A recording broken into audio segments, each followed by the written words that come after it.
नमस्कार चाषी भाई मानू आडभेन्स तरफ आम स्वागत जनाऊँ समस्त चाषी भाई को नमस्कार आमर आडभेन्स ग्रुप तरफ आज जो फेसबुक माध्यम जो आपणकर धान चाष एकीकृत सार परिचालना विषय आज आम आलोचना करने जाऊँ से विषय आपण मानक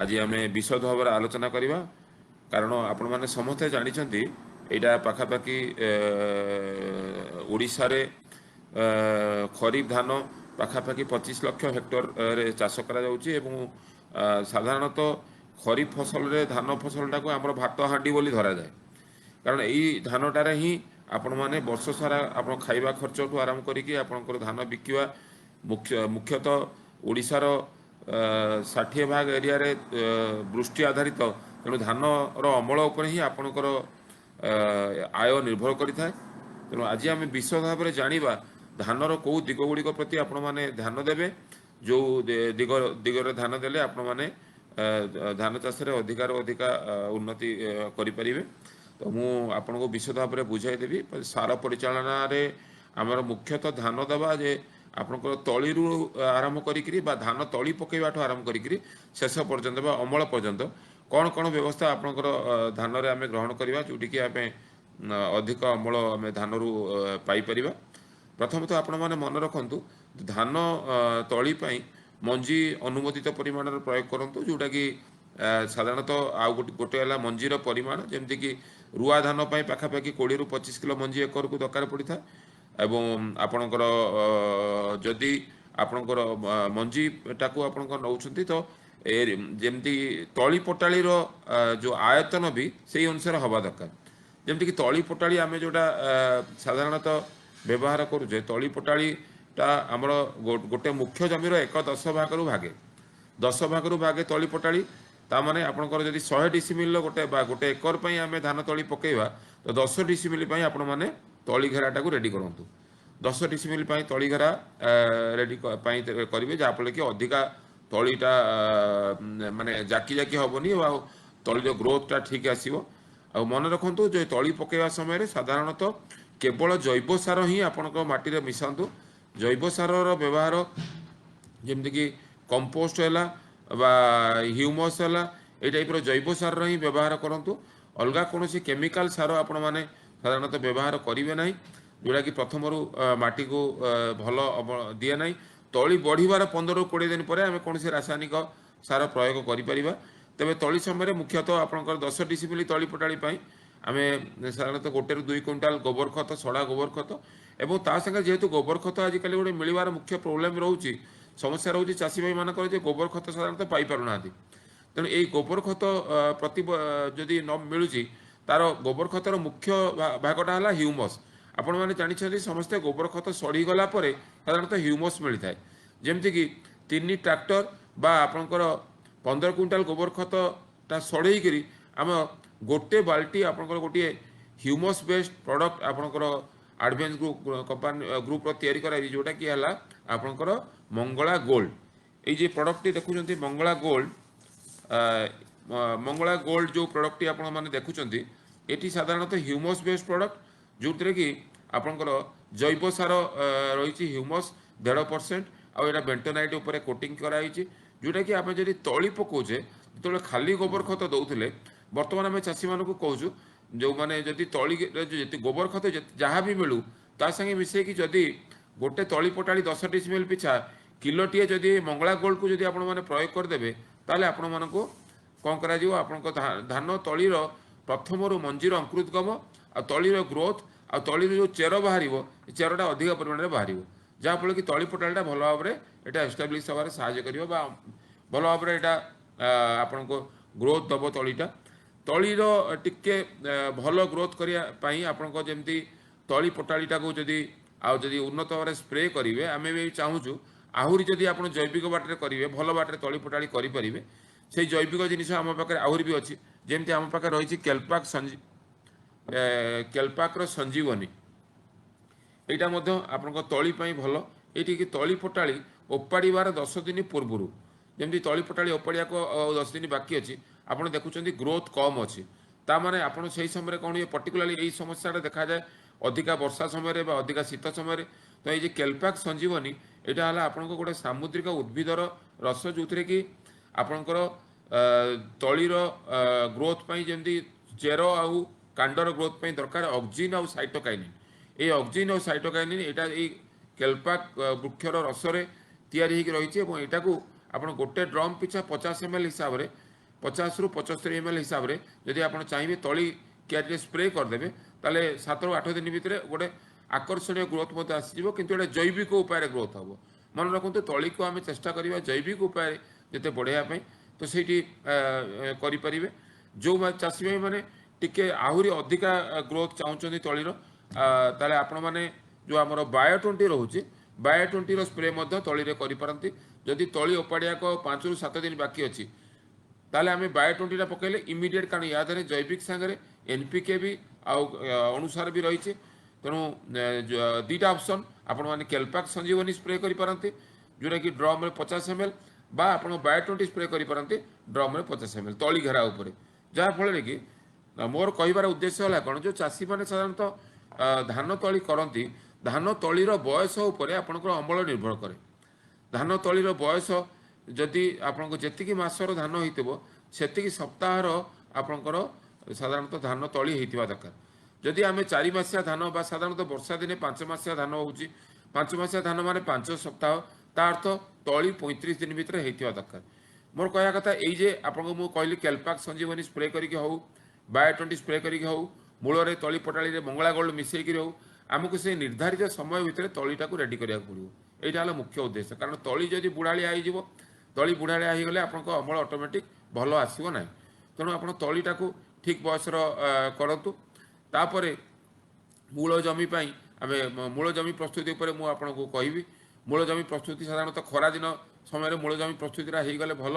ଯଦି ଖରାଦିନ ସମୟରେ ମୂଳ ଜମି ପ୍ରସ୍ତୁତି କରୁଛନ୍ତି, ସେ ସମୟରେ ଆପଣ ଯଦି କୌଣସି ଅନାବନା ଘାସ ରହୁଛି, ତାହେଲେ ସେଗୁଡ଼ିକୁ ଘାସ ମରା ଦେଇକରି ମାରି ଦେଇକରି ମାଟିକି ଓଲଟେଇକିରି ରଖିଦିଅନ୍ତୁ, ଯାହାଫଳରେ କି ମାଟିରେ ଖରା ପଡ଼ିବ।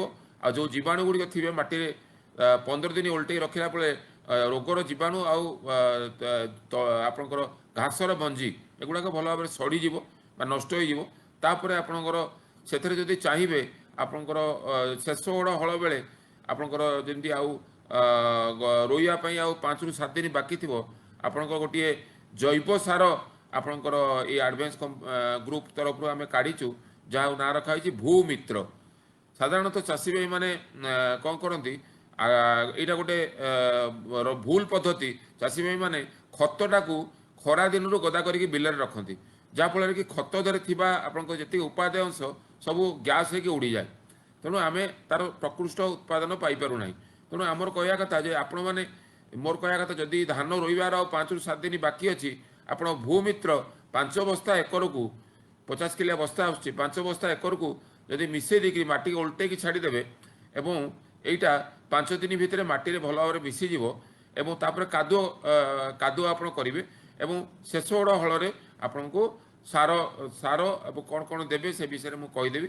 ଯେମିତିକି ଆପଣଙ୍କର ଧାନ ଫସଲରେ ସାଧାରଣତଃ ଗୋଟେ ଧାନ ଫସଲ ପାଇଁ 32 କିଲୋ ଯବକ୍ଷାରଜାନ, 16 କିଲୋ ଫସ୍ଫରସ୍ ଆଉ 16 କିଲୋ ପଟାସ ମୂଳରୁ ଶେଷ ଯାଏଁ ଇଏ ଆପଣ ଖାଦ୍ୟ ସାର, ମୁଖ୍ୟ ଖାଦ୍ୟ ସାର ଦରକାର ପଡ଼ିଥାଏ। এই ମୁଖ୍ୟ ଖାଦ୍ୟ ସାରର ବିଭକ୍ତିକରଣ ଏଇଭଳିଆ, ଯେମିତିକି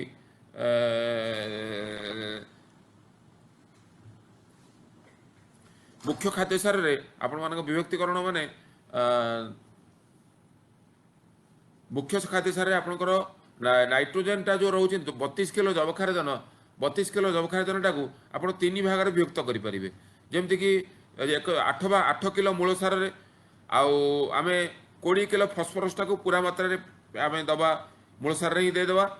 ଆଉ 8 କିଲୋ ପଟାସ ଆମେ ମୂଳ ସାରରେ ଦେବା, 8 କିଲୋ ପଟାସ ଆମେ ଥୋଡ଼ ସାରକୁ ରଖିବା। ତେଣୁ ମୂଳ ସାର ହିସାବରେ ଦେଖିବାକୁ ଗଲେ ସବୁଠୁ ଭଲ ସାର ହେଲା, ଆପଣ ଯେଉଁ ମୂଳ ସାରରେ ଯେକୌଣସି ସାର ଦେବେ, ଦେଖିବେ DAP ହିଁ ସବୁଠୁ ଭଲ ସାର, ଯେଉଁଟାକି ଆପଣଙ୍କର ଜୟ କିଷାନ DAP ରହୁଛି, ଯେଉଁଟା ସେ DAPଟାକୁ ଆପଣମାନେ ସାଧାରଣତଃ ଗୋଟିଏ ବସ୍ତା ହିସାବରେ ପ୍ରୟୋଗ କରିପାରିବେ। किंबा माटी परीक्षा रिपोर्ट हिसाब से प्रयोग करेंगे जदि 35 ରୁ 40 किलो हिसाब से लगुच डीएपी सागर मिसेक पटास 20 किलो आप प्रयोग करेंगे। आउ गोटे जिनस मुझे कही रखे मूल सार में आम जो सार दौचे पर्टिकुलाली दुईटा जिनपाई आपणकर गछ को सार मिल पारना।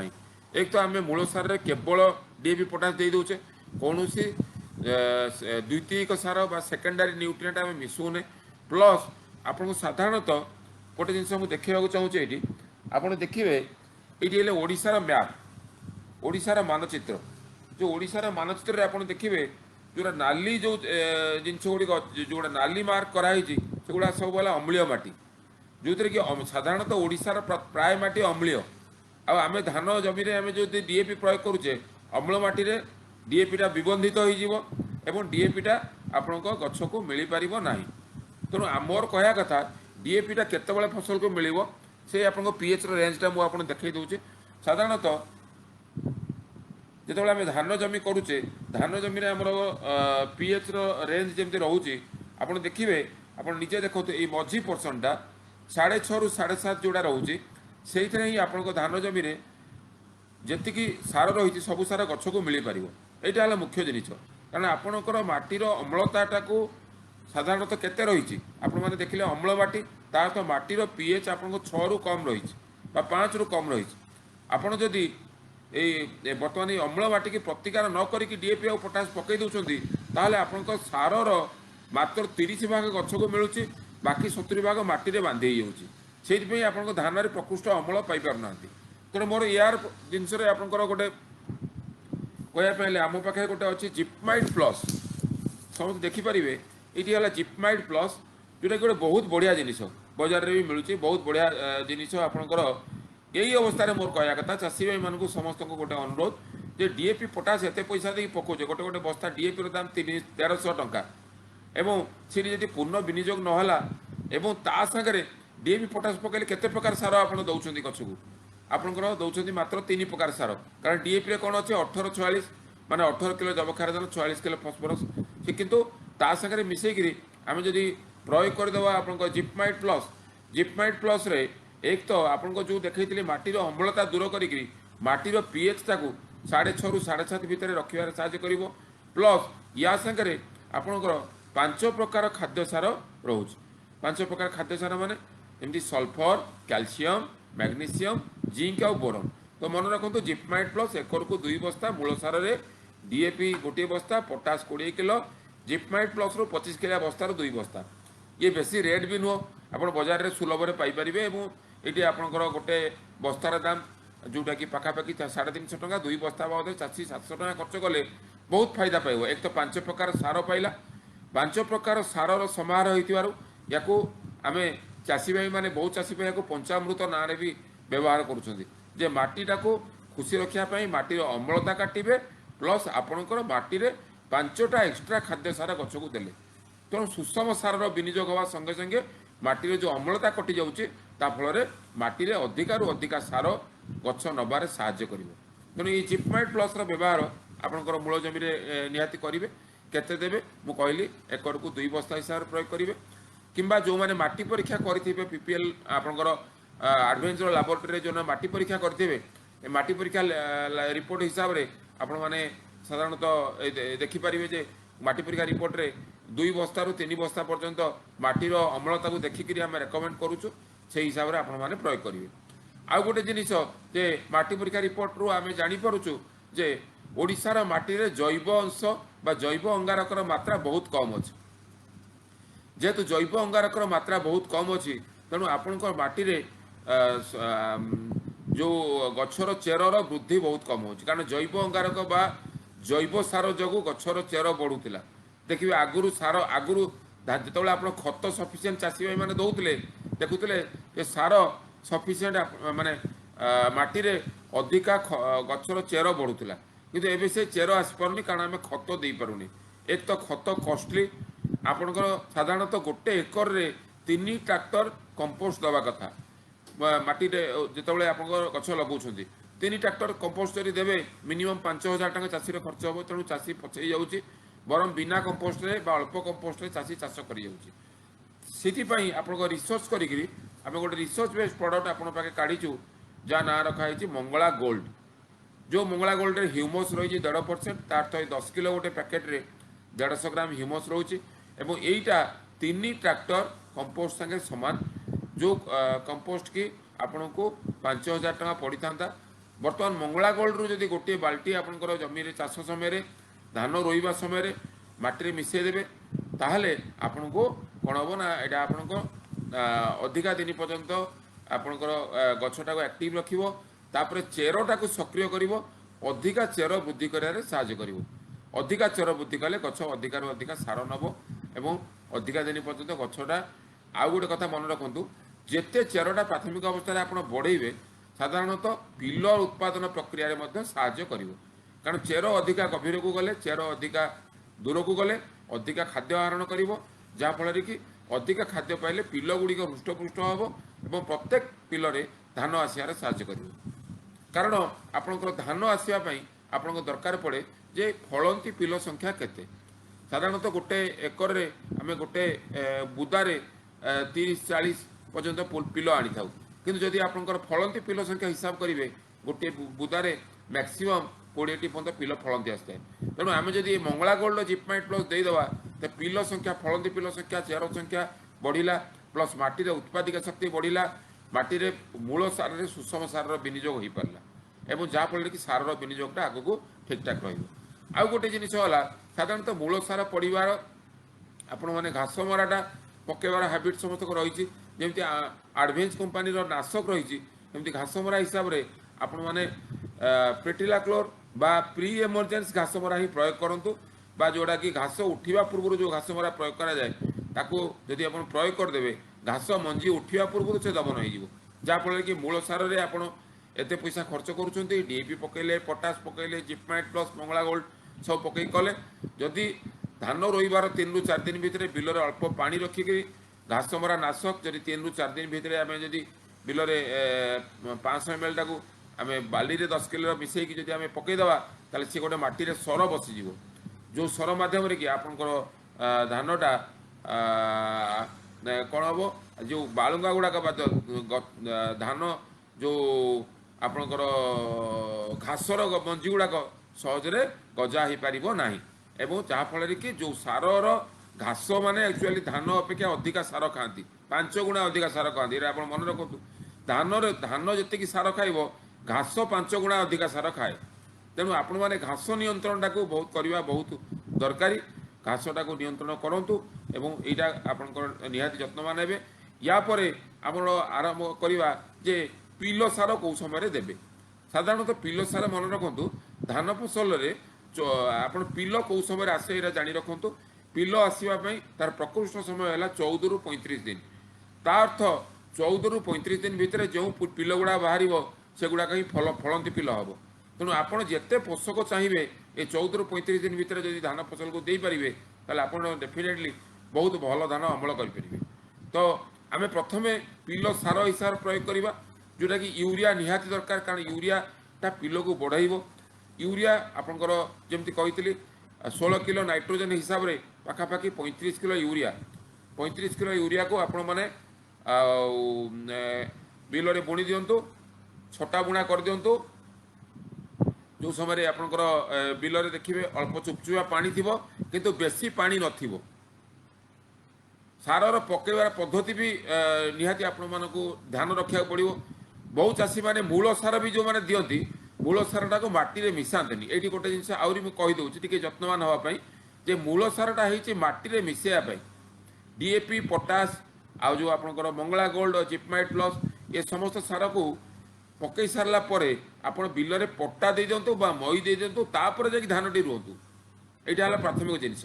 सेमती पिल सार भी पकईला बेले देखिए बिल में अत्यधिक पानी रही पानी टी निगाड़ी देवे अल्प पानी थिला बेले पिल सार पकईबे आउ केतबेले सकाळे बा दीपरे पकईबेनी सब उपरला पिल सार पकईबे। यूरिया जो पकाउछन्ते एकर पिछा 35 किलो एवं ता संगे मिसेकरी आपण विभिन्न आमर जमी रही पावर गोटे रोचे नवरत्ना पावर ताकू मिसेकरी आप एकर को 10 किलो हिसाब से यूरिया साथ मिसिक पकईबे यूरियार रंगटा अधिका दिन पर्यंत कंटिन्यू करूँ एवं फलंती पिल संख्या आउ टे बढ़ो। এই ପିଲ ସାର ପଡ଼ି ସାରିବାର ମୁଁ କହିଛି ଆପଣଙ୍କୁ 14 ଦିନରେ ପିଲ ସାର ପକେଇଲେ 14 ରୁ 18 ଦିନ ଭିତରେ ଚଳିବ। 4 ଦିନ ଏପଟ ସେପଟ ହେଲେ ଚଳିବ, କିନ୍ତୁ ତାଠୁ ଅଧିକା ନୁହଁ। 18 ଦିନ ପରେ ରୋଇବାର 18 ଦିନ ପରେ କୌଣସି ଚାଷୀ ଭାଇ ପିଲ ସାର ପକାନ୍ତୁନି। ଯେତେ ଜଲ୍ଦି ଚାହିଁବେ ୟୁରିଆଟା ପକେଇବେ ସେତେ ଜଲ୍ଦି ପିଲ ବଢ଼ିବ। ଆଉ ୟୁରିଆ ପକେଇବାର ବା ପିଲ ସାର ପକେଇବାର ଆପଣ 4 ରୁ 5 ଦିନ ଭିତରେ ମୁଁ ଯେଉଁଟା କହିଥିଲି ବାୟୋ-20 ଯେଉଁଟା ରହୁଛି ବାୟୋ-20 ଟିକେ ଆପଣମାନେ ସ୍ପ୍ରେ କରିଦେଲେ ବେଟର। ଯେମିତିକି ଆପଣଙ୍କର ଏଇ ଯେ ଏଇଟା ଦେଖାଉଥିଲି ଆପଣଙ୍କୁ ବାୟୋ-20 ବୋଲି, ଏଇଠି ସ୍ପ୍ରେ କରିବେ କାହିଁକି? ମୋର କହିବା କଥା ହଳନ୍ତି ପିଲ ଆପଣଙ୍କର ଏଇଠି ମୁଁ ଗୋଟେ କଥା ମୂଳରୁ ବି କହିଥିଲି, ଏବେ ବି କହୁଛି, ଯଦି ବୁଦା ପିଛା ଆପଣ 30 ରୁ 40ଟା ଫଳନ୍ତି ପିଲ ପାଇଗଲେ ତାହେଲେ ଆପଣ ଅମଳ 30 କୁଇଣ୍ଟାଲରୁ 40 କୁଇଣ୍ଟାଲ ଆସିଯିବ। 30 କୁଇଣ୍ଟାଲରୁ 35 କୁଇଣ୍ଟାଲ ପର୍ଯ୍ୟନ୍ତ ଏକରରେ ଅମଳ ବି କରିପାରିବେ। କିନ୍ତୁ ଫଳନ୍ତି ପିଲ ବଢ଼ାଇବା ପାଇଁ ଉପାୟ ହେଲା ଯେ ମୂଳ ସାରରେ ଠିକ୍ ପରିମାଣରେ ଦେବେ, ପିଲ ସାର ଠିକ୍ ସମୟରେ ଦେବେ ଏବଂ ପିଲ ସାର ପଡ଼ି ସାରିଲା ପରେ ଆମେ ବାୟୋ-20 ସ୍ପ୍ରେ କରିବା। କାରଣ ବାୟୋ-20ରେ ଖାଦ୍ୟ ସାର ରହିଛି NPK, ତା ଛଡ଼ା ଆପଣଙ୍କ ଜୈବିକ ଉପାୟରେ ଅଣୁସାରକୁ ସମ୍ବନ୍ଧିତ କରି ରଖାଯାଇଛି। ତା ଛଡ଼ା ଗୋଟେ ସାମୁଦ୍ରିକ ଉଦ୍ଭିଦର ରସ ରହିଛି। ତ ଗୋଟେ ଡ୍ରମ୍ରେ 50 ml ବା ଏକରକୁ 500 ml, ଗୋଟେ ଡ୍ରମ୍ରେ 50 ml ବା ଏକରକୁ 500 ml ହିସାବରେ ଏଥିରେ ରହିଛି ଆପଣଙ୍କର ଖାଦ୍ୟ ସାର ରହିଥିବାରୁ ଏକରକୁ 500 ml ବା ଡ୍ରମ୍ରେ 50 ml ବାୟୋ-20 ମିଶିକି ସ୍ପ୍ରେ କରିଦେବେ। 6 ରୁ 7 ଦିନ ପରେ ଦେଖିବେ ପିଲର ବେଶ୍ ବଢ଼ିଆ ଗ୍ରୋଥ୍ ହେଉଛି ଆଉ ଗ୍ରୋଥ୍ ବେଶ୍ ବଢ଼ିଆ ଆକର୍ଷଣୀୟ ଭାବରେ ରହିବ। ୟା ସାଙ୍ଗରେ ମିଶେଇକି ସାଧାରଣତଃ ଚାଷୀମାନେ ବାୟୋ-20 ସାଙ୍ଗରେ ଯେତେବେଳେ ଆପଣଙ୍କର ସାର ମାନେ ଯେକୌଣସି ସାର ପଡ଼ିଯାଉଛି ବା ୟୁରିଆ ପଡ଼ିଯାଉଛି, ପୋକର ମାନେ ଅଣ୍ଡା ଦେବେ, ପୋକର ଲାର୍ଭା ମାନେ ଗଛକୁ ଖାଇବା ଆରମ୍ଭ କରିବେ। ତ ସେଇ ଟାଇମ୍ରେ ଆପଣ କ'ଣ କରିବେ, ଏଇ ମେଡ଼ିସିନ୍ ମଧ୍ୟ ଯେମିତି ଜାଇଲୋ ଗୋଟେ ମେଡ଼ିସିନ୍ ମାରୁଛନ୍ତି ତାକୁ ମଧ୍ୟ ବାୟୋ-20 ସାଙ୍ଗେ ମିଶେଇକି ଆପଣ ମାରି ଦେଇପାରିବେ। ତାହେଲେ ଆପଣଙ୍କର ଡବଲ କାମ କଲା, ଲେବର ଖର୍ଚ୍ଚ ବି ବଞ୍ଚିଲା। ତ ଏଇଠି ଆପଣ ନିର୍ଭର କରୁଛି ଆପଣଙ୍କର ଯେ ଧାନ ଗଛରେ ପିଲ ସାରଟାକୁ ଆପଣଙ୍କର ଏଇଭଳି ବାଟରେ ଆପଣଙ୍କର ପ୍ରୟୋଗ କରିବେ, ଯେଉଁଠିକି ଆପଣଙ୍କର ପିଲ ସାରଟାକୁ ଠିକ୍ ସମୟରେ ଦେଲେ ଆପଣଙ୍କ ଫଳନ୍ତି ପିଲ ସଂଖ୍ୟା ଅଧିକା ଆସିବ ଏବଂ ଫଳନ୍ତି ପିଲ ସଂଖ୍ୟା ଅଧିକା ଆସିଲେ ଆପଣଙ୍କର ଗଛରେ ସାଧାରଣତଃ ଯେଉଁ ଅକାଣ୍ଡିଆ ପିଲ ଆସେ ବା ଯେଉଁ ପିଲ ଗୁଡ଼ାକି ଧାନ ହୁଏ ନାହିଁ ସେଇ ପିଲ ବହୁତ କମିଯିବ। ତ ଆପଣମାନେ ଅମଳ ମଧ୍ୟ ଠିକ୍ ବାଟରେ ସେଇ ଇଏରେ ପାଇପାରିବେ। ଆଉ ଗୋଟେ କଥା ହେଲା ଯେ ଆମେ ଧାନରେ ସାଧାରଣତଃ ଆପଣ ଦେଖୁଥିବା ଯେତେବେଳେ ପିଲ ସାର ପଡ଼ୁଛି ତା ପୂର୍ବରୁ ଗୋଟେ କଥା ଦେଖିବେ, ଘାସ ମରା ପଡ଼ିସାରିଥିବ, ବଛା ବଛି ହେଇସାରିଥିବ। ଏ ଦୁଇଟା ଜିନିଷକୁ ଧ୍ୟାନ ଦେବେ। କାରଣ ଯଦି ଘାସ ବଛା ହେଇନଥିବ ଏବଂ ଧାନ ମାନେ ପିଲ ସାର ପକାଇଦେଲେ ତାହେଲେ ଧାନ ଖାଇବା ପରିବର୍ତ୍ତେ ଘାସ ସବୁ ପିଲ ସାର ଖାଇଯିବ। ତେଣୁ ଆପଣମାନେ ଏଇଟା ଟିକେ ଯତ୍ନବାନ ହେବେ, ବଛା ବଛି ଠିକ୍ ସମୟରେ କରିବେ। ୟା ପରେ ଆପଣଙ୍କର ଦେଖନ୍ତୁ ଧାନ ପିଲ ସାର ପଡ଼ିଗଲା ପରେ ଏବଂ ବାୟୋ-20 ପଡ଼ିଗଲା ପରେ ଗଛ ଛନଛନିଆ ହେଇଯିବ। ଧାନ ତ ପିଲ ଦେଇ ଚାଲିବ, ଅମଳ ମଧ୍ୟ ଭଲ ଆଡ଼ିକି ଆସିବ। କିନ୍ତୁ ଆମେ ଗୋଟେ ଜିନିଷ ଧ୍ୟାନ ଦେବା ଯେ ଗଛରେ ବିଭିନ୍ନ ଅଭାବ ଜନିତ ଲକ୍ଷଣ ଗୁଡ଼ିକ କ'ଣ, ସେଇ ହିସାବରେ ଦେଖିକରି ଆମର ପ୍ରତିକାର ଆମେ କରିବା। ଅଭାବ ଜନିତ ଲକ୍ଷଣ ଗୁଡ଼ିକ ଦେଖିଲେ ଆପଣମାନେ ଜାଣିଥିବେ ଗୋଟେ ଧାନ ଫସଲରେ ସାଧାରଣତଃ ଆପଣଙ୍କର ପିଲ ସାର ପଡ଼ିଗଲା ପରେ ପରେ ବିଭିନ୍ନ ଲକ୍ଷଣ ଗୁଡ଼ିକ ଦେଖାଯାଇଥାଏ। ଯେମିତିକି ପ୍ରଥମେ ହେଲା ଯବକ୍ଷାର ଜନଜାତିକ ସାରର ଅଭାବ ଜନିତ ଲକ୍ଷଣ କେମିତି ହେବ? ଆପଣ ଜାଣିଛନ୍ତି ଯେ ଧାନର ମୂଳପତ୍ର ଗୁଡ଼ାକ କ'ଣ କରିବ? ମୂଳପତ୍ର ଗୁଡ଼ାକ ହଳଦିଆ ପଡ଼ିଯିବ। ତା ଫଳରେ ଆପଣ ଜାଣିବେ ଯେ ଧାନର ମୂଳପତ୍ର ହଳଦିଆ ପଡ଼ିବ। କିନ୍ତୁ ତା ପାଇଁ ଆମେ କେମିତି ଗଛର ରଙ୍ଗଟାକୁ କେମିତି ମେଣ୍ଟେନ୍ କରିବା? ଆମେ ଚାଷୀ ଭାଷାରେ କହନ୍ତି, ଭାଇ ତୋର ରଙ୍ଗ ଦରକାର କି ଅମଳ ଦରକାର? ମାନେ ଚାଷୀ ବେଳେବେଳେ କନଫ୍ୟୁଜ୍ ହେଇଯାଏ, ମୋର ରଙ୍ଗଟା ଅଧିକା ହେବା ଦରକାର କି ଅମଳଟା ଅଧିକା ହେବା ଦରକାର। ଡେଫିନେଟଲି ବହୁତ ଚାଷୀ କହିବେ ଯେ ମୋର ଅମଳ ଅଧିକା ଦରକାର। କିନ୍ତୁ ଅମଳ ଅଧିକା ହେବା ପାଇଁ କ'ଣ ଦରକାର? ଆପଣ ରଙ୍ଗଟା କେଉଁ ଭଳିଆ ହେବା ଦରକାର? ରଙ୍ଗଟା କେଉଁ ଭଳିଆ ହେବା ଦରକାର ସେଟା ଦେଖିବା ପାଇଁ ଆପଣଙ୍କ ପାଖରେ ଆମର ଆଡ଼ଭାନ୍ସର ଯେଉଁ ଟ୍ରେନିଂ ହେଉଛି, ଆମେ ଆପଣଙ୍କୁ ଲିଫ୍ କଲର୍ ଚାର୍ଟ ଉପରେ ଟ୍ରେନିଂ ଦେଉଛୁ। ଯେଉଁ ଲିଫ୍ କଲର୍ ଚାର୍ଟ ବା ଲିଫ୍ କଲର୍ ଚାର୍ଟ ମାଧ୍ୟମରେ ଯେଉଁ ଟ୍ରେନିଂ ଦେଉଛୁ, এই ଲିଫ୍ କଲର୍ ଚାର୍ଟରେ ଆପଣ ଦେଖିବେ ସାଧାରଣତଃ 5 ପ୍ରକାର ରଙ୍ଗର ଚାର୍ଟ ରହିଛି। ଯେମିତି ଏଇଟା ଦେଖନ୍ତୁ ପୁରା ଫିକା ରଙ୍ଗ, ଏଇ ରଙ୍ଗଟି। ୟା ଉପରକୁ ଟିକିଏ ଗାଢ଼ା, ଏଇଟା ହେଲା 1 ନମ୍ବର ରଙ୍ଗ, ଏଇଟା ହେଲା 2 ନମ୍ବର ରଙ୍ଗ, ଏଇଟା ହେଲା 3 ନମ୍ବର ରଙ୍ଗ, ଏଇଟା ହେଲା 4 ନମ୍ବର ରଙ୍ଗ, ଏଇଟା ହେଲା 5 ନମ୍ବର ରଙ୍ଗ, ଏଇଟା ହେଲା 4 ନମ୍ବର ରଙ୍ଗ, 5 ନମ୍ବର ରଙ୍ଗ, 6 ନମ୍ବର ରଙ୍ଗ। ତ 5 ରୁ 6 ପ୍ରକାର ରଙ୍ଗ ରହୁଛି। ତ ଆମେ କ'ଣ କରିବା ଦେଖନ୍ତୁ, ଯଦି ଆପଣଙ୍କର ଦେଖିଲେ ଯେ ରଙ୍ଗ ଅଧିକା ହେଇଯାଇଛି ତାହେଲେ ବି ଖରାପ।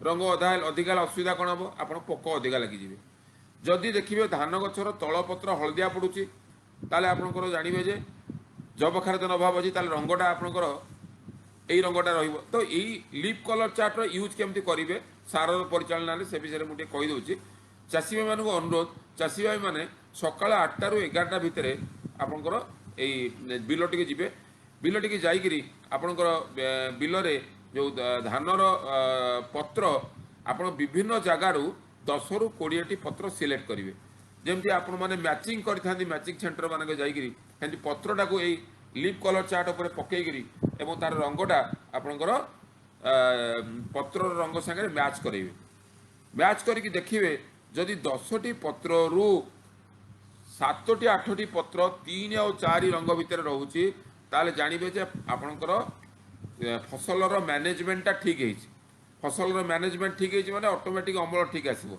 कारण जबखारजन जब मैनेजमेंट ठीक ठाक अच्छे अमल ठीक आसो अच्छा करेंगे कौन केमी मैनेजमेंट ठीक करेंगे धरतु आप देखिले जे आपणकर फसल रंग 2 रही फसल रंग जब 2 रही कि 1 रही आप ऑब्वियसली कहली यूरिया पकेबार 4 दिन पर एमती आसे जदि खाली यूरिया पकेबे मुझे कहली खाली यूरिया न पकईकि आम बायोजाइम मिसेकी पकेबा पावर मिसेकी पकेबा एवं यूरिया पकेबार 5 दिन पर जो रंग छाड़ी जाए से समय आम ये बायो 20 की स्प्रे करवा तो बायो 20 की जदि स्प्रे कर देथिबे आपण रंगटा सब 3 ରୁ 4 भितर रहिबो किंतु जदि केवल यूरिया पकेदेबे 5 दिन पर आपण बिल को जिबे आपण देखिबे कियारी रंग 2 ही जाइछि जदि कियारी रंग 10टा ରୁ 8टा पत्र 2 हो गला ताल जानबे जे आपण अमल कमिबो कारण नाइट्रोजन अभाव हेले ता संगे संगे अलग सार भी अभाव हो तेणु आम कौन करवा एश्योर्ड करवा जे बायो 20 गोटे स्प्रे पिलो सार पर पकेबा जहाँफल कि रंगटा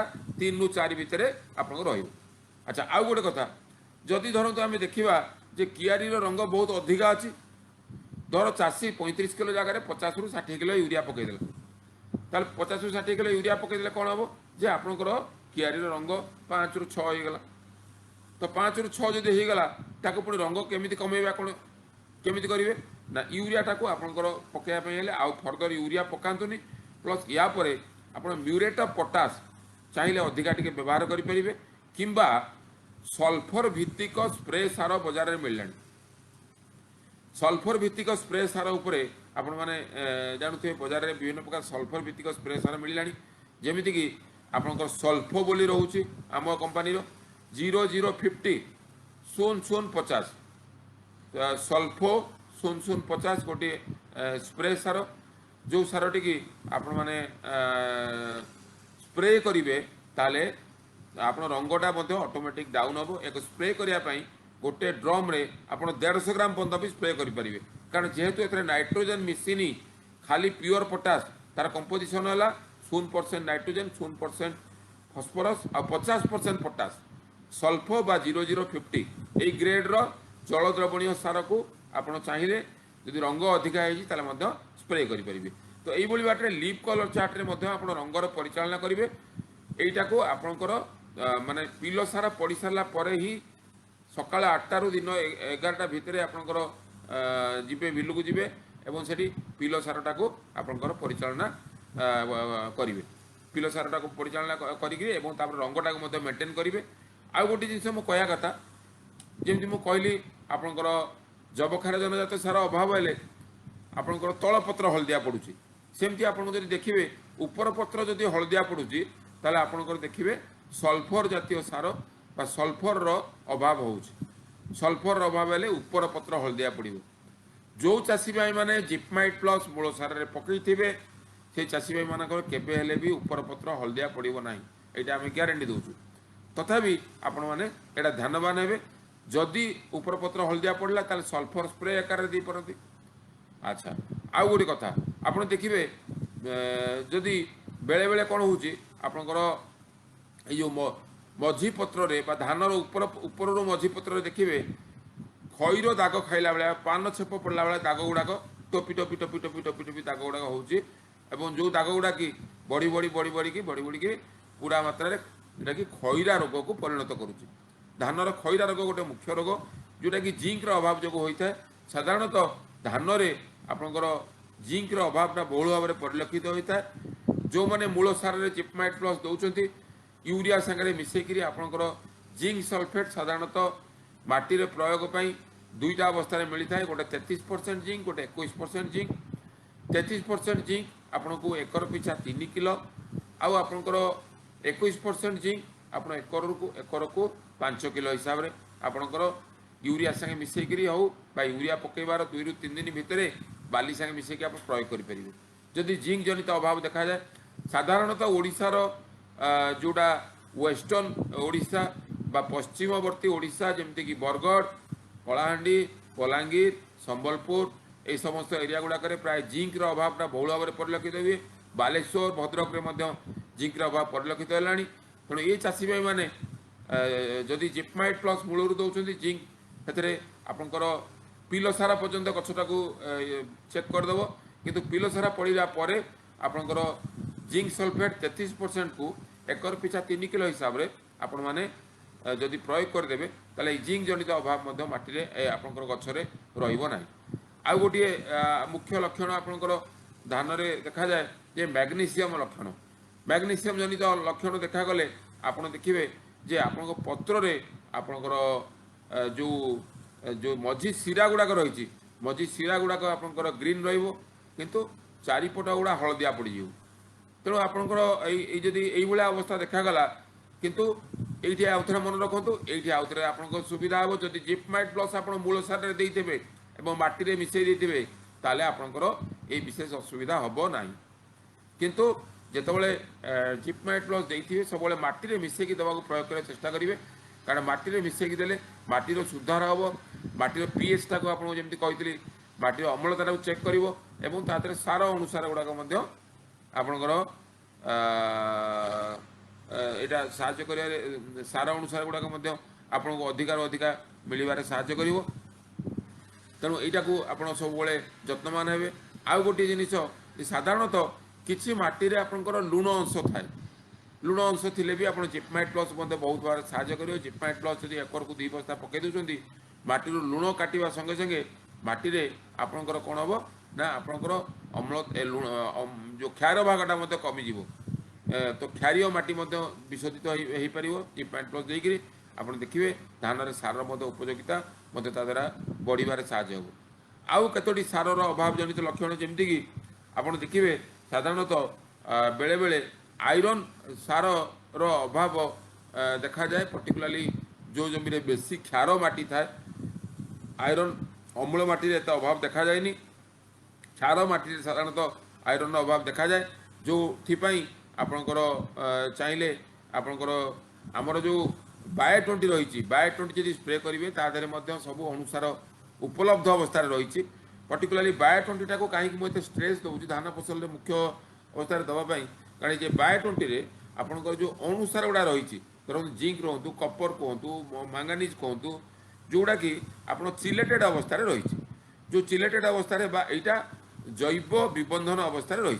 ये जैव विबंधन अवस्था रही आप फसल को अधिका दिन पर्यंत यहाँ गछ को जोगेबार साहाय्य कर, जहाँफल कि अमलटा आप साधारणतः भल आनबार साहाय्य कर।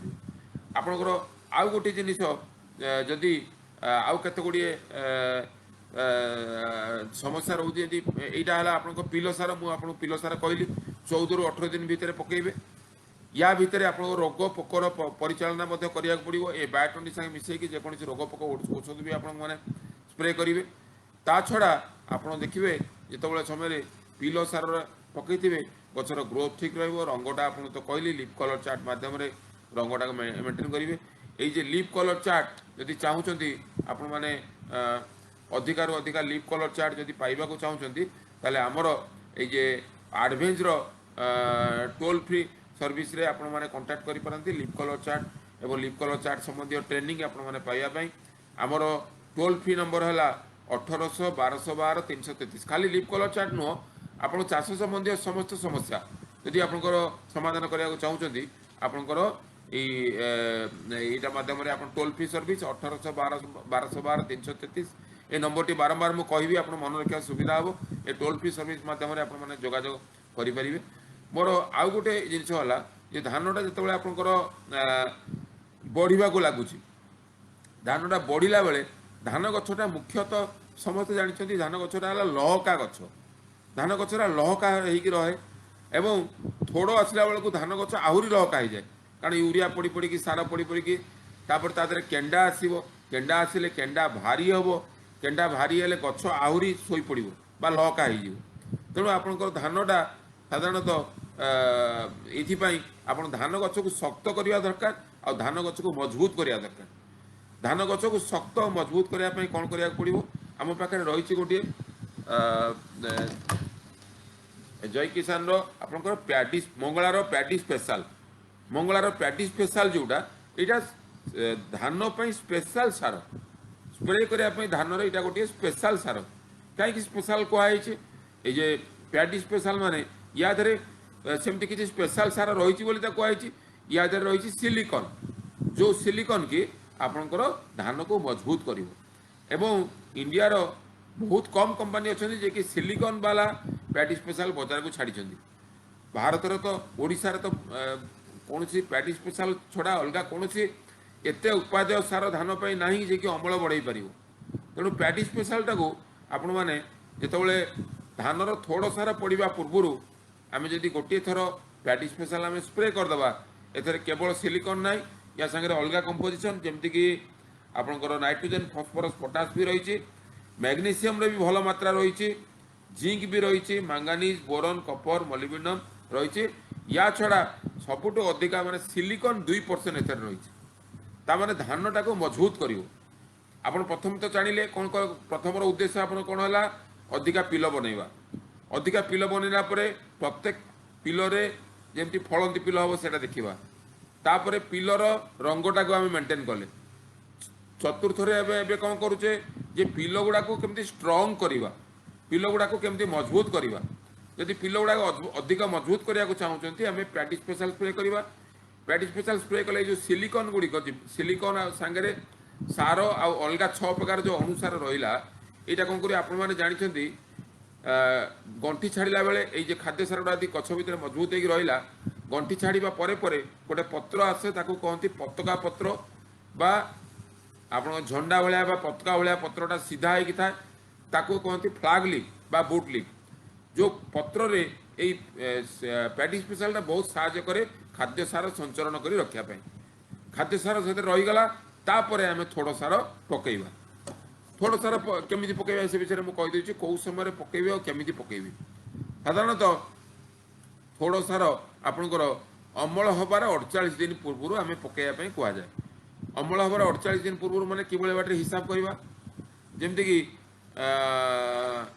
ଅମଳ ହେବାର 48 ଦିନ ପୂର୍ବରୁ ଅର୍ଥ ଆପଣଙ୍କର ଧାନ ଅମଳ ସାଧାରଣତଃ ଏବେ ଯେଉଁ ସ୍ୱର୍ଣ୍ଣ କରୁଛନ୍ତି 145 ଦିନିଆ ଧାନ ଧରନ୍ତୁ, ଗୋଟେ ଆପଣଙ୍କର ଗୋଟେ ଏକ୍ଜାମ୍ପଲ୍ ପାଇଁ କହିଦେଉଛି।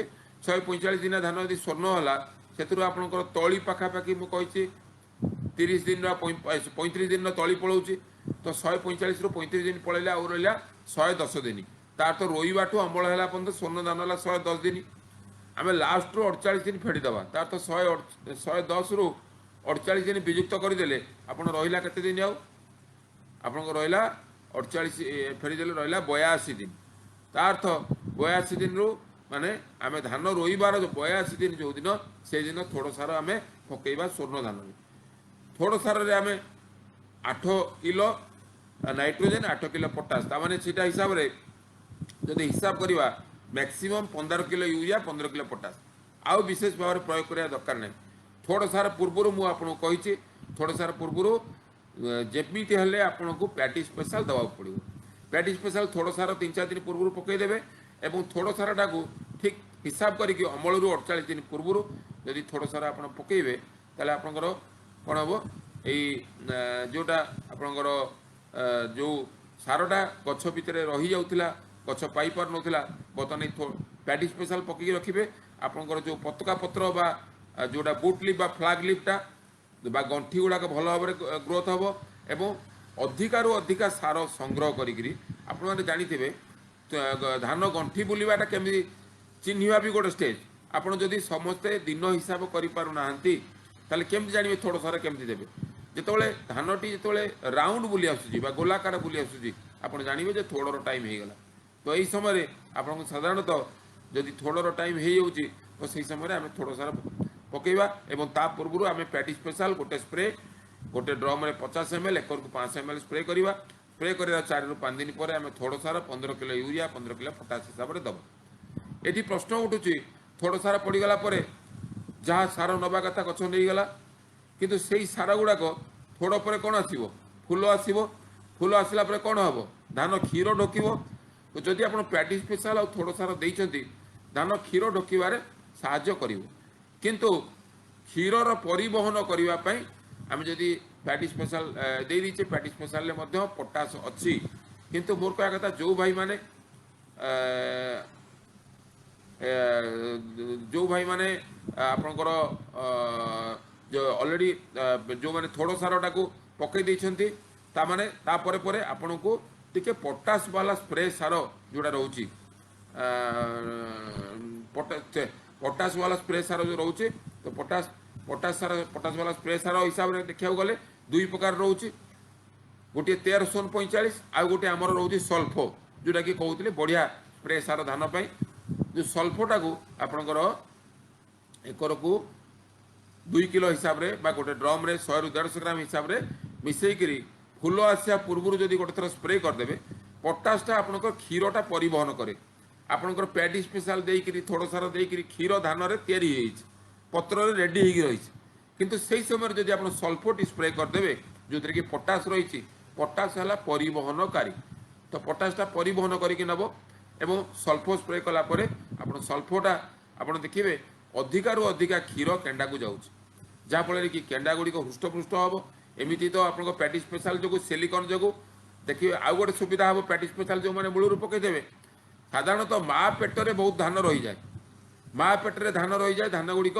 साधारणतः कौन हुए माने पूरा मात्रा बाहरी पारे ना कि जो मैंने पैडी स्पेशल आप से देखिए धान केंडार शक्ति एते अधिका थाए जे से माँ पेट को ठेसिक एका सागर बाहर की चलीज एवं देखिए सबुतक धान बाहर एवं आम साधारणतः धान केंडार तल पोर्सन में आम अगाड़ी पाई था कि जो मैंने पैडी स्पेशल पकेबे एवं तापर पर आपन जदि मूल सार थोड़ सारटा पकेले थोड़ सार पकई सारापर आपंकर जदि सल्फो जो मैंने स्प्रे करेंगे धान आहरी बढ़िया भाव में हम धान यही समय सल्फो जो स्प्रे करुँच धानटा को ग्लेज आने चाहते आमर गोटे कवकनाशक रोचे ट्रफी जो कि कार्बानिजिम मैंकोजेब चाहूँचे चाहिए या सागर मिसेक सल्फो सागे मिसेक कार्बनिजिम मैंकोजेब आपण मैंने स्प्रे आकार दे पारती किंतु सल्फो जोटा कि रहा 0050 मन रखु यहीटा क्षीर परिवहन रे माने धानर फ्लाग लिप बा पतका पत्रु क्षीरटा जोड़ा खाद्य जोड़ा खाद्य सारटा प्रस्तुत होची सेटा को केंडा को आनियार साहाय्य करिवो और केंडा को शक्ति दब कोटा पैडी स्पेशल जहाँ फल कि केंडा पूरा मात्रा एका संगे गछ को बाहर की जीव एवं धान जितेबाला लास्ट 30 दिन रहे लास्ट 30 दिन आप मन रखिथे धान गछ जिते जहाँ सार देले भी कौन सार से रेस्पॉन्ड करिवो नाही बा कौन सार ग्रहण करिपरिवो नाही तेणु आपण मैंने जहाँ सार पकईथे मुझे कहली लास्ट 30 दिन पूर्व को छाड़ी देकरी माने शेष मासटा धानटा पाचिबार लगे तो से समय आपंकर जहाँ आगुरी देते से हिसाब से अमल पाइबे किंतु गोटे कथा मन रखिए धान टी जो आप खाद्य सार परिचालना करुँच खाद्य सार परिचालनाटा को आप वैज्ञानिक हिसाब से करूँ वैज्ञानिक भित्ति करूँ कौन सी 2-3टा नियम एवं मुझे कहि खाद्य सार परिचालनार प्रथम जिनस जे आम जो खाद्य सार परिचालन गोटे रोचे ल ऑफ मिनिमम बा जो सारटा अभाव अच्छी से सारटा दिंतु आपड़ जापारना सार कौटा अभाव रही मूल सारे आम कहूँ मटी मिसेक जिपमाइट प्लस मंगला गोल्ड मटी देदेले प्रथम जो सारटा अभाव है सहीटा मेकअप हो गला पिल सार पकड़ा बायो20 आम स्प्रे कले थोड़ा सार पकड़ा पूर्व आम पैडी स्पेशल स्प्रे कले ये सब कहीं कौचे ये सब करुचे ये कि धान गचरे केबे सारर अभाव न हो जदि धान गचरे सारर अभाव न हो धान गछ भी बेस बढ़िया भाव में बढ़ अमल ठीक दब तेणु यही प्रत्येक स्टेज रे तेणु इंपोर्टाट हूँ कौन प्रत्येक स्टेज रे आम धान क्यारी की तदारख करवा जमती कि आउ गोटे किसी लक्षण बेले बेले किसी लक्षण देखा जाए कि अमल कमी जाए किंतु आम जदि यही भाव परिचालना करवा ମୂଳ ସାରଟାକୁ ଠିକ୍ ସମୟରେ ଦେବା, ମାଟିରେ ମିଶେଇକି ଦେବା। ବାରମ୍ବାର ମୁଁ କହୁଛି ମାଟିରେ ମିଶେଇକି ମୂଳ ସାର ପ୍ରୟୋଗ କରନ୍ତୁ। ଆଚ୍ଛା, ଏଇଠି ପ୍ରଶ୍ନ ଆସୁଛି ଯେଉଁ ସାର ପ୍ରୟୋଗରେ ଯେଉଁ ପଦ୍ଧତିରେ ମୁଁ କହିଲି ମାଟିରେ ମିଶେଇବାଟା, ଆପଣ କହିବେ ବେଳେବେଳେ ଆଜ୍ଞା ଆପଣଙ୍କ ତ ବର୍ଷା ପାଣି ରହୁଛି, ଆମେ ତ ଡିଏପି ପକାଇଦେଲେ ତ ମାଟିରେ ମିଶିବନି, ଆମେ କେମିତି ପ୍ରୟୋଗ କରିବୁ? ସେଇ ଜାଗାରେ ଯଦି ଆପଣଙ୍କର ପାଣି ରହୁଛି ଏବଂ ମାଟିରେ ମିଶିବାର ସୁବିଧା ନାହିଁ, ବରଂ ଡିଏପି ବଦଳି ଆପଣ ଜୟ କିଷାନ 20-20-13 ଯେଉଁଟା ରହୁଛି ତାକୁ ମଧ୍ୟ ଏକର ପିଛା 75 କିଲୋ ହିସାବରେ ଡିଏପି ପରିବର୍ତ୍ତେ ମୂଳ ସାରରେ ଦେଇପାରିବେ। କିମ୍ବା ଯେଉଁମାନଙ୍କ ସାର ଟିକେ କମିଯାଇଛି ସେମାନେ ମଧ୍ୟ ସାର ପରିଚାଳନା କେମିତି କରିବେ? ଯେମିତି ଯେଉଁମାନେ ପିଲ ସାର ପକାଉଛନ୍ତି, ଏ ପିଲ ସାର ସାଙ୍ଗେ ମିଶେଇକିରି ୟୁରିଆ 25 କିଲୋ ସାଙ୍ଗରେ 25 କିଲୋ 20-20-13, ୟୁରିଆ 35 କିଲୋ ନ ଦେଇକିରି 25 କିଲୋ ୟୁରିଆ 25 କିଲୋ 20-20-13 ମଧ୍ୟ ପିଲ ସାରରେ ପରିଚାଳନା କରିପାରିବେ। এই যে 20-20-13 ସାରଟି ଯଦି ଆପଣ ଯେକୌଣସି ଷ୍ଟେଜ୍ରେ ପ୍ରୟୋଗ କରିବେ ଲାଭବାନ ହେବେ, କାରଣ ଏଥିରେ ଯେଉଁ 13 ଯେଉଁଟା ସେଟା ହେଲା ସଲଫର, ଆଉ ସାଧାରଣତଃ ମାଟିରେ ସଲଫରର ଅଭାବ ଦେଖାଗଲାଣି। ଯେଉଁ ସଲଫର ଅଭାବ ପାଇଁ ଧାନର ଅମଳ ବି କମୁଛି ଆଉ ଧାନର କ୍ୱାଲିଟି ବି କମୁଛି। ତେଣୁ ସେଇଥିପାଇଁ ଆପଣମାନଙ୍କୁ ଅନୁରୋଧ ଯେ ଯଦି ଆପଣଙ୍କର ଯେଉଁଠି ୟୁରିଆ ପକାଉଛନ୍ତି ୟୁରିଆ ସାଙ୍ଗେ ମିଶେଇକିରି ଯେଉଁମାନେ ସେକେଣ୍ଡ ସାରରେ ଚାହିଁଲେ ଅଳ୍ପ 20-20-13 ମିଶେଇକି ଦେଲେ ଆଉ ଟିକେ ବେଟର ରେଜଲ୍ଟ ଆସିବ। ଏବଂ ପିଲ ସାର ପରେ ମୁଁ ତ ଆପଣଙ୍କୁ କହିଛି ବାୟୋଟି ସ୍ପ୍ରେ କରିବେ ଏବଂ ଥୋଡ଼ ସାର ପୂର୍ବରୁ ପ୍ୟାଡି ସ୍ପେଶାଲ ଟିକେ ସ୍ପ୍ରେ କରିବେ। ଆଉ ଗୋଟିଏ ହେଲା ଯେ ଆମର ଧାନ ଫସଲର ଯେତେବେଳେ ଆପଣଙ୍କର ଶେଷ ଆଡ଼ିକି ଆସିଯାଉଛି, ମାନେ ଦେଖିବେ ଧାନ ଫସଲ ଅମଳ ଅଭିମୁଖୀ ଯେତେବେଳେ ଯାଉଛି, ଅମଳ ଆଡ଼ିକି ଗଲାବେଳକୁ ଧାନ ପାଚିବା ଆରମ୍ଭ କରିବ। ଧାନ ପାଚିଲା ବେଳେ ଆପଣଙ୍କର ମନେ ରଖିବେ ବିଲରୁ ଆପଣ ପାଣି କାଟିଦେବେ, ଯେତେ ପାଣି କାଟିବେ ସେତେ ଭଲ। ବିଲରୁ ପାଣି କାଟିଦେବେ ଏବଂ ଦୁଇଟା ଅବସ୍ଥାରେ ସାଧାରଣତଃ ପାଣି କାଟିବେ। କେତେବେଳେ ପାଣି କାଟିବେ କେତେବେଳେ ପାଣି ରଖିବେ ସେଇ ଷ୍ଟେଜ୍ଟା ବି ମୁଁ କହିଦେଉଛି। ଯେମିତିକି ଆପଣଙ୍କର ପ୍ରଥମ ହେଲା ଯେତେବେଳେ ଆପଣଙ୍କର ଫୁଲ ଉଡ଼େଇବା ସମୟରେ କେତେବେଳେ ହେଲେ ବିଲରେ ପାଣି ଅଭାବ ହେବାକୁ ଦେବେନି। ଧାନରେ ଫୁଲ ଉଡ଼େଇବା ସମୟରେ ଧାନରେ ପାଣି ଅଭାବ ହେବାକୁ ଦେବେନି। ପାଣି କାଟିବେ କେତେବେଳେ ମୁଁ କହିଛି ଆପଣଙ୍କୁ, ୟୁରିଆ ପକାଇଲା ବେଳେ ପାଣି କାଟିଦେବେ, ୟୁରିଆ ପକାଇଲା ବେଳେ ପାଣି କାଟିକି ୟୁରିଆ ପକାଇବେ। ଆଉ ସବୁବେଳେ ଉପରଳା ୟୁରିଆ ପକାଇବେ। ଉପରଳା ୟୁରିଆ ପକାଇବାର ମୁଖ୍ୟ ଉଦ୍ଦେଶ୍ୟ କ'ଣ ନା, ଉପରଳା ଯଦି ୟୁରିଆ ପକାଇବେ ଆପଣଙ୍କର ସାଧାରଣତଃ ପାଣି ଥଣ୍ଡା ଥାଏ ଆଉ ରାତି ସାରା ପାଣି ଥଣ୍ଡା ରୁହେ, ଯାହାଫଳରେ ୟୁରିଆ ଗୁଡ଼ିକ ଆପଣଙ୍କର ଗରମ ପାଣି ଦେହରେ ବାମ୍ଫ ହୋଇକି ଉଡ଼ିଯାଏ। ତେଣୁ ୟୁରିଆ ଆଉ ବାମ୍ଫ ହୋଇକି ଉଡ଼ିବ ନାହିଁ। ତେଣୁ ୟୁରିଆର ପରିଚାଳନା ପାଇଁ ଆପଣମାନଙ୍କୁ ସବୁବେଳେ ଉପରଳା ପକାଇବେ ଆଉ ଆପଣଙ୍କର ଥଣ୍ଡା ଥିଲାବେଳେ ଆପଣ ଦେଖିକରି ପକାଇବେ। ୟା ଛଡ଼ା ଆଉ ଗୋଟିଏ ଯେମିତିକି ପରିଚାଳନାର ଦିଗ ହେଲା ଆପଣମାନେ ଥୋଡ଼ ସାରରେ ସବୁବେଳେ ପଟାସ ମିଶିକି ପକାଇବେ, ମୂଳ ସାରରେ ପଟାସ ମିଶିକି ପକାଇବେ। ଆଉ ଧାନଟା ଆପଣଙ୍କର ଯେମିତି ଦେଖିଲେ ଅମଳ ପାଇଁ ଆସିଗଲା, ଆପଣଙ୍କ ପାଣି କାଟିଦେବେ। ପାଣି କାଟିଦେଲେ ଧାନଟା ଅଟୋମେଟିକ୍ ଅମଳ ଆଡ଼ିକି ଯିବ। ରୋଗ ପୋକ ପରିଚାଳନା ପାଇଁ ମୁଁ ଜଷ୍ଟ ସମ୍ୟକରେ ଆପଣଙ୍କୁ କହିଦେବି। ରୋଗ ଓ ପୋକର ଆପଣ ଲକ୍ଷଣ ଦେଖିକି ପ୍ରତିକାର କରିବେ। ଯେମିତି ଆପଣ କହିଲି, ଯଦି ଆପଣଙ୍କର ପିଲ ସାର ସାଙ୍ଗରେ ଆମର ଯେଉଁ କାଳି ରହୁଛି, ଯେଉଁଟା କାଟା ଭାଇଡୋକ୍ଲୋରାଇଡ଼, ଯେଉଁଟାକି ଯଦି ଏକରକୁ 8 କିଲୋ ହିସାବରେ କାଟା ଭାଇଡୋକ୍ଲୋରାଇଡ଼ର ଦାନା ଯଦି ପ୍ରୟୋଗ କରିଦେଇଥିବେ ତାହେଲେ ଆପଣଙ୍କର ଅଟୋମେଟିକ୍ କାଣ୍ଡ ବିନ୍ଧା ଆଉ ପତ୍ର ମୋଡ଼ା, ଯେଉଁଟାକି ଧାନର ମୁଖ୍ୟ ଦୁଇଟା କ୍ଷତିକାରକ ପୋକ, ଏ ପୋକଟି ଲାଗିବନି। ପ୍ଲସ୍ ଥୋଡ଼ ସାର ପକାଇବା ପୂର୍ବରୁ ଯେଉଁ ଆପଣଙ୍କର ପ୍ୟାଡି ସ୍ପେଶାଲ ସ୍ପ୍ରେ ହେଉଛି ତା ସାଙ୍ଗେ ଥାୟୋମେଥକ୍ସାମ୍ ଯାହା ଫଲକର ଯଦି ମିଶିକି ପକାଇ ଦେଇଥିବେ ଏବଂ ତା ଫଳରେ ମଧ୍ୟ ଆପଣଙ୍କର ଦେଖିବେ ଯେଉଁ ପର୍ଟିକୁଲାରଲି ଯେଉଁଟା କ୍ଷତିକାରକ ପୋକ ଚକଡ଼ା ପୋକ କହୁଛନ୍ତି ବା ଇଏ କହୁଛନ୍ତି ତାର ପ୍ରତିକାର ମଧ୍ୟ କରିପାରିବେ। ଆଉ ଯଦି ଚକଡ଼ା ପୋକ ଲାଗୁଛନ୍ତି ମନେ ରଖନ୍ତୁ ଆପଣଙ୍କ ୟୁରିଆ କମ୍ ଭାଗ କରିଦିଅନ୍ତୁ, ୟୁରିଆର ଭାଗ କମ୍ କରିଦିଅନ୍ତୁ, ପଟାସ ଭାଗ ଅଧିକା ପକାନ୍ତୁ। ଦରକାର ପଡ଼ିଲେ ଥୋଡ଼ ସାରରେ ୟୁରିଆ ନ ଦେଇପାରନ୍ତି, ପର ଅବସ୍ଥାରେ ବରଂ ଆପଣ 13-0-45 ବା 0-0-50 ଏଇ ଯେଉଁ ସ୍ପ୍ରେ ସାର ଅଛି ସ୍ପ୍ରେ ସାରକୁ ସ୍ପ୍ରେ କରିଦେବେ, କିନ୍ତୁ ଡାଇରେକ୍ଟ ୟୁରିଆ କେବେ ପକାଇବେନି, କାରଣ ଚକଡ଼ା ଅଧିକା ବଢ଼ିଯିବାର ସମ୍ଭାବନା ରହିବ। ପଟାସ ଯେତେ ଅଧିକା ପକାଇବେ ଆପଣ ଧାନଟାକୁ ରୋଗ ପୋକ ସହଣୀ ଶକ୍ତି ସେତେ ଅଧିକା ଦେବ। ତେଣୁ ମୁଁ ସେଥିପାଇଁ କହିଲି ମୂଳ ସାରରେ ବି ପଟାସ ପକାନ୍ତୁ, ଥୋଡ଼ ସାରରେ ବି ପଟାସ ପକାନ୍ତୁ, ସ୍ପ୍ରେ ଆକାରରେ ବି 0-0-50 କହିଲି ସ୍ପ୍ରେ କରିବା ପାଇଁ, ଯେଉଁଟାକି ଆପଣଙ୍କର ପରିଚାଳନା କରିବା ପାଇଁ ସୁବିଧା ହେବ।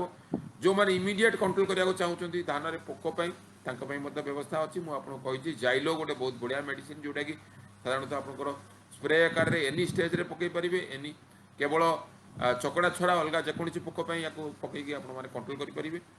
ଏହା ଛଡ଼ା ଆପଣମାନେ ଠିକ୍ ସମୟରେ ସାର ଔଷଧ ପକାନ୍ତୁ।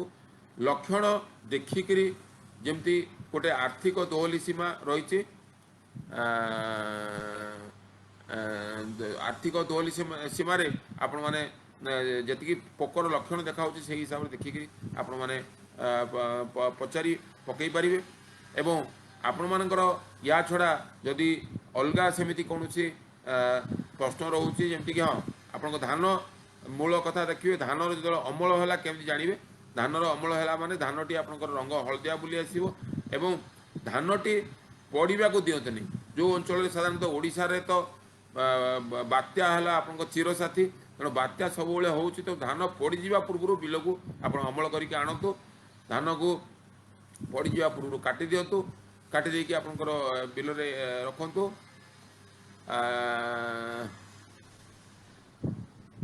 ଆପଣଙ୍କର ଏଇଠି ଟିକେ ଦେଖିବେ ଧାନଟାକୁ ଠିକ୍ ସମୟରେ କାଟିବେ, ଠିକ୍ ସମୟରେ ଖଳାକୁ ଆଣିବେ ଏବଂ ଖଳାରେ ଯେତେବେଳେ ରଖିବେ ତାକୁ ଟିକେ ଥାକ ମାରିକିରି ଶୁଖି ସାରିଲା ପରେ ଜଳୀୟ ଅଂଶ ଧାନର 12% କମ୍ ହେଇଗଲା ପରେ ସେଠିକି ଆପଣଙ୍କର ସାଧାରଣତଃ ବିଲରେ ରଖନ୍ତୁ। ତ ସେଇଠି ଆପଣଙ୍କୁ ଏଇଟା ସାହାଯ୍ୟ କରିବ। ତ ଏଇ ଅମଳ ଏଇ ସବୁ ବ୍ୟବସ୍ଥା ଗୁଡ଼ିକ କରିକିରି ଆପଣମାନେ ଚାହିଁଲେ ଧାନରେ ଅଧିକାରୁ ଅଧିକା ଅମଳ ପାଇପାରିବେ। ଆଉ ଆପଣମାନଙ୍କୁ ଆଉ ଥରେ ମୁଁ ମନେ ପକାଇ ଦେଉଛି, ଯେଉଁ ଆଡ଼ଭେନ୍ସ ଯେଉଁ କମ୍ପାନୀ ରହିଛି, ଯେଉଁ ଆଡ଼ଭେନ୍ସ କମ୍ପାନୀର ଆପଣଙ୍କର ଗୋଟେ ଟୋଲ୍ ଫ୍ରି ସର୍ଭିସ୍ ରହିଛି, ଯେଉଁଥିର ନମ୍ବର ହେଲା 1800 1212 333, 1800 1212 333। ଏଇଟାରେ ଆପଣମାନଙ୍କୁ 1800 1212 333, ଯେଉଁଥିରେ କି ଆପଣମାନେ ଯୋଗାଯୋଗ କରିପାରିବେ ୱାର୍କିଂ ଡେ ମାନଙ୍କରେ ବା ସୋମବାରରୁ ଶୁକ୍ରବାର ସକାଳ 9ଟାରୁ 6ଟା ପର୍ଯ୍ୟନ୍ତ। ତା ଦେହରେ ଆପଣ ସମସ୍ତ ପ୍ରଶ୍ନର ଜବାବ ପାଇପାରିବେ। ମୁଁ ଯେଉଁ ଆଜି ଧାନ ବିଷୟରେ ଯେଉଁ ଟେକ୍ନୋଲୋଜି ଆପଣଙ୍କୁ କହିଲି, ଏଇ ଜ୍ଞାନ କୌଶଳରେ ଆପଣମାନେ ଚାଷ କରନ୍ତୁ। ଆପଣମାନେ ମୋର ଆଶା ଓ ବିଶ୍ୱାସ ଆପଣମାନେ ଡେଫିନେଟଲି ଅଧିକାରୁ ଅଧିକା ଲାଭବାନ ହେବେ। ଆଉ କାହିଁକି ନା ଆପଣ ଦେଖନ୍ତୁ ଧାନ ଗୋଟିଏ ଅର୍ଥକାରୀ ଫସଲ ବି ହେଇପାରିବ।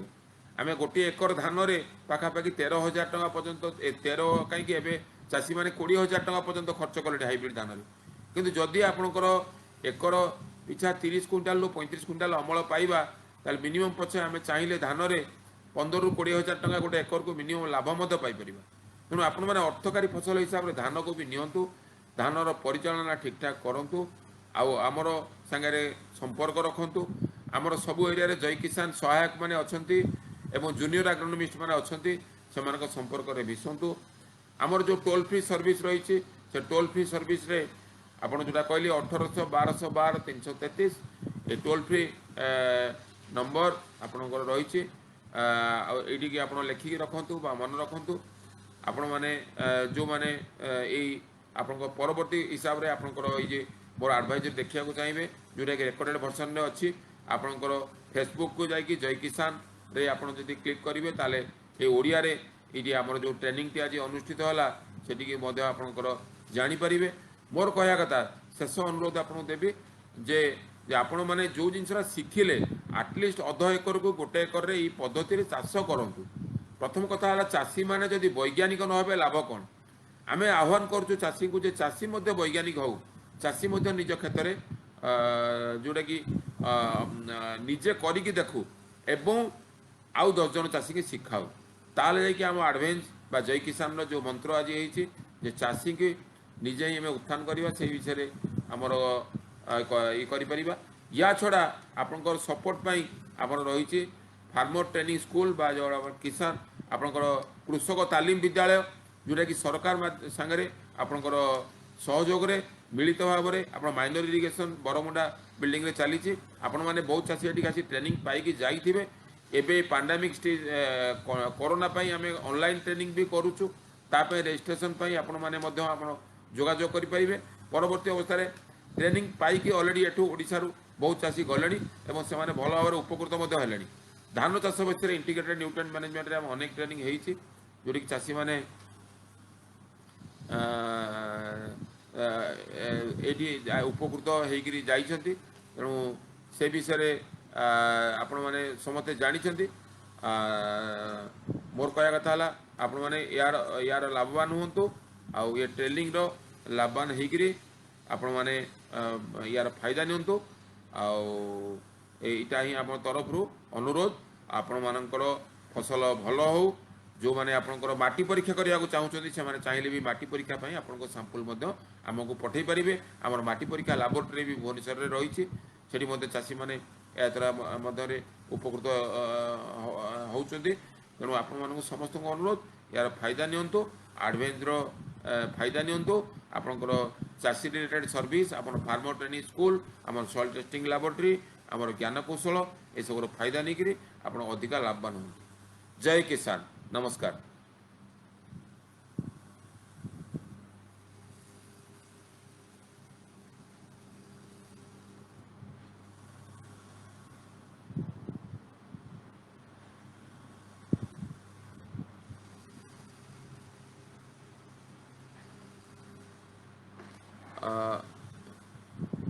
जो चाषी मानकर किसी ऑनलाइन प्रश्न रही तार रिप्लाय मु डेफिनेटली देवी से मानको।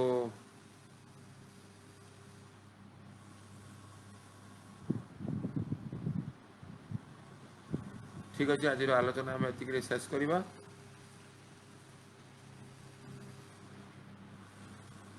आपण मानकर जेकोसी समस्या रोचे मु आप टोल फ्री सर्विस जोगाजोग करने अनुरोध करी से जोगाजोग करूँ।